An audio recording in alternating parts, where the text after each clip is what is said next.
অসমৰ মাননীয় মুখ্যমন্ত্ৰী ডক্টৰ হিমন্ত বিশ্ব শৰ্মাদেৱক নৰেন্দ্ৰ মোদীদেৱৰ অনুপ্ৰেৰণাৰ সহযোগিতাৰে বিজেপিৰ প্ৰতিগৰাকী কাৰ্যকৰ্তা মাৰ্গদৰ্শকৰ সহযোগিতা শুভেচ্ছাৰে আমি কাৰ্যকৰ্তাসকল আগবাঢ়ি গৈছোঁ আৰু দুইখন চৰকাৰৰ যিমানবিলাক ইতিবাচক কাম সেই কামবিলাকৰ সুফল আজি লাভ কৰিছোঁ। মানুহৰ উন্নয়নৰ সপক্ষে ভোট দিছে।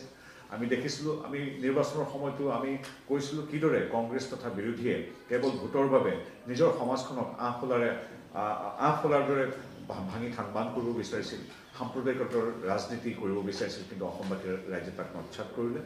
আৰু এখোপ আগুৱাই গৈ কংগ্ৰেছৰ এগৰাকী নেতাই নিজৰ সভাপতি বা দলৰ বাকীসকলকে এঘৰীয়া কৰি থৈ নামটো কৈ দিব পাৰে আজি মুহূৰ্তত গৌৰৱ গগৈয়ে এনেকুৱা এটা কৰিছিলে যেন তেখেত অসমৰ সমগ্ৰ অসমৰ ভাগ্য নিয়ন্তা, তেখেতৰ কথামতেই তেখেতৰ চুটলিপিৰ মতে সকলো হ'ব, কিন্তু অসমবাসীয়ে যে তাক নৎসাত কৰিলে। তেওঁলোকে আনকি এখোপ আগুৱাই গৈ ৰেফাৰেণ্ডাম শব্দটো ব্যৱহাৰ কৰিছিল, অৰ্থাৎ যোৰহাটৰ বিজয়ৰ পিছত বিহালীত বিজয় সাব্যস্ত কৰি বা অন্যান্য বাকী 4টা সমষ্টিত বিজয় সাব্যস্ত কৰি ডক্টৰ হিমন্ত বিশ্ব শৰ্মা দেৱৰ প্ৰতি অনাস্থা প্ৰকাশ কৰিব ৰাইজে, এনেকুৱা ধৰণৰ এটা নেৰেটিভ সৃষ্টি কৰিবলৈ তেওঁলোকে চেষ্টা কৰিছিল।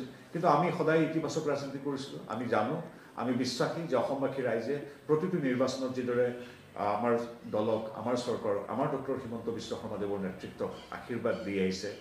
পৰিষদীয় নিৰ্বাচন হওক, জনগোষ্ঠীয় পৰিষদীয় নিৰ্বাচন, টাউন কমিটিৰ নিৰ্বাচন, পঞ্চায়তৰ নিৰ্বাচন, লোকসভা নিৰ্বাচন, বিধানসভা নিৰ্বাচন, প্ৰত্যেকটো নিৰ্বাচনতে অসমবাসী ৰাইজে আমাক আশীৰ্বাদ দি আহিছিল। তাৰ ফল আমি এইবাৰ নিৰ্বাচনত পাইছোঁ। আৰু যদি এয়া তেওঁলোকৰ দৃষ্টিত ৰেফাৰেণ্ডামে হয়, তেওঁলোকক স্বীকাৰ কৰিবলৈ কৈছোঁ যে হয়, তেওঁলোকৰ যি এই সাম্প্ৰদায়িকতাৰ ৰাজনীতি, আঁহ ফলাৰ ৰাজনীতি, মিছা কথা প্ৰচাৰৰ ৰাজনীতিক মানুহে নৎসাত কৰি দিলে। আৰু এইখিনিতে তেওঁলোকক নিৰ্বাচন হৈ গ'ল যদিও তেওঁলোকক এটা কথা পুনৰবাৰ সকীয়াই দিছোঁ, বিহালীত যিটো কাম তেওঁলোকে কৰিছিল সেইটো কাম ভোটৰ বাবে যাতে তেওঁলোকে ভৱিষ্যতে নকৰে। বিহালীত তেওঁলোকে যিহেতু সেই সমষ্টিটো ভৱিষ্যতে আমাৰ শিডিউল কাষ্ট মানুহৰ বাবে সংৰক্ষিত হৈছিল, তেওঁলোকে তাত শিডিউল কাষ্টৰ প্ৰতিনিধিজনে, যিজন তেওঁলোকৰ মূল প্ৰাৰ্থী, তেওঁৰ শীৰ্ষ নেতৃত্বৰ চুটলিপিক ক'বলৈ সংকোচ কৰা নাছিল যে কিয় SCৰ কাৰণে ৰিজাৰ্ভ হৈছে। ইমান স্পৰ্ধা মোদী চৰকাৰ বা আমাৰ সংবিধানে, আমাৰ চৰকাৰে, আমাৰ দলে সদায় SC ST তথা অন্যান্য পিছপৰা জাতিক আগুৱাই লৈ যাব বিচাৰে, সমাজৰ পিছপৰা লোকক আগুৱাই লৈ যাব বিচাৰে, এইটো এটা সাংবিধানিক অধিকাৰ। কিন্তু তেওঁলোকে আমাৰ SC সমাজক তাচ্ছিল্য কৰিবলৈ, সেই অধিকাৰৰ পৰা বঞ্চিত কৰিবলৈ, বেয়া বাক্য ক'বৰ বাবে তেওঁলোকে কুণ্ঠাবোধ কৰিছিল। পিছত অৱশ্যে এই মিডিয়াৰ আগতে তেওঁলোকে ক্ষমাও খুজিছিল। গতিকে এই কথাষাৰ যাতে ভৱিষ্যতে আমাৰ SC সমাজক, ST সমাজক যাতে গৌৰৱ গগৈ তথা তেওঁৰ বাহিনীয়ে যাতে অপমান নকৰে, এইটো কথা আমি নিৰ্বাচনৰ পিছতো সকীয়াই দিছোঁ। দ্বিতীয়তে, বাগানৰ মানুহক তেওঁলোকে বহুত তাচ্ছিল্য কৰিছিল। আমাৰ বাগানৰ যুৱনেতা, আমাৰ দিগন্ত ঘাটল ডাঙৰীয়া প্ৰাৰ্থী আছিল বিহালীত, তেওঁক চালানী মাছ, বাগানীয়া মানুহৰ প্ৰতি কটু মন্তব্য ইত্যাদি গৌৰৱ গগৈ খুদ নিজে কৰিছিল। গতিকে মই এগৰাকী বিজেপি কৰ্মী হিচাপে গৌৰৱ গগৈ ডাঙৰীয়াক সকীয়াই দিব বিচাৰিছোঁ যে কেৱল ভোটৰ বাবে আমাৰ যিদৰে আপোনালোকে অনুসূচিত জাতিৰ লোকক অপমান কৰিছিলে, যিদৰে আপোনালোকে চাহ জনগোষ্ঠীৰ মানুহক চালানী বুলি ক'বলৈ কুণ্ঠাবোধ কৰা নাছিলে, তেনেধৰণৰ যাতে আঁহ ফলা নিকৃষ্ট ৰাজনীতি ভৱিষ্যতে নকৰে, তাৰ বাবে আপোনালোকক এতিয়া সদ্যহতে আহ্বানেই জনাইছোঁ। আৰু অসমখন তেনেধৰণে নহয়, অসমখনৰ ৰাইজ ৰাজনৈতিকভাৱে সচেতন। আপোনালোকে ভবাৰ দৰে আঁহ ফলা সাম্প্ৰদায়িক ৰাজনীতিত বিশ্বাস নকৰে, তাৰ প্ৰমাণ আমি দেখিছোঁ।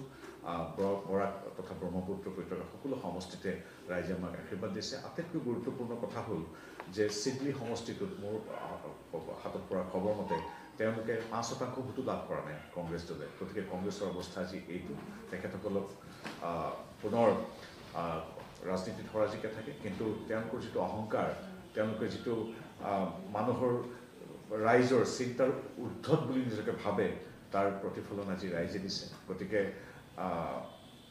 এইটো আমাৰ বাবেও এক আশীৰ্বাদ। গতিকে পুনৰবাৰ ৰাইজৰ আশীৰ্বাদ শিৰত লৈ আমি একোগৰাকী একনিষ্ঠ বিজেপিৰ কৰ্মী হিচাপে, মিত্ৰজোঁটৰ কৰ্মী হিচাপে আগুৱাই যাম। ডক্টৰ হিমন্ত বিশ্ব শৰ্মাদেৱৰ যি বিকাশৰ যি ধাৰা চলি আছে, সেই ধাৰাৰ একোগৰাকী আমি সহযাত্ৰী হ'ম। পুনৰবাৰ বিজেপিৰ কাৰ্যকৰ্তা হিচাপে নৰেন্দ্ৰ মোদী দেৱ ডাঙৰীয়ালৈও আমি আন্তৰিক কৃতজ্ঞতা জনাইছোঁ তেখেতৰ মাৰ্গদৰ্শনৰ বাবে।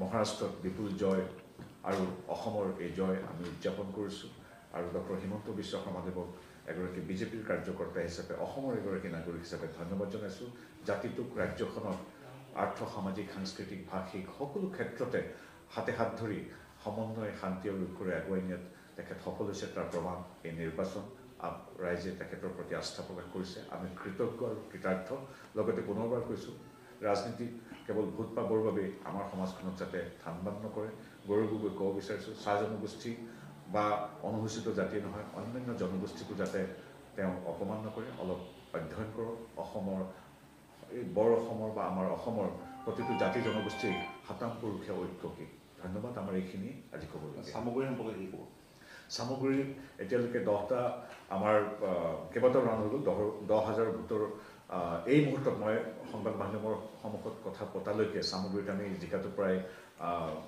নিশ্চিত হৈ পৰিছোঁ বুলি আমালৈ খবৰ আহিছে তথাপি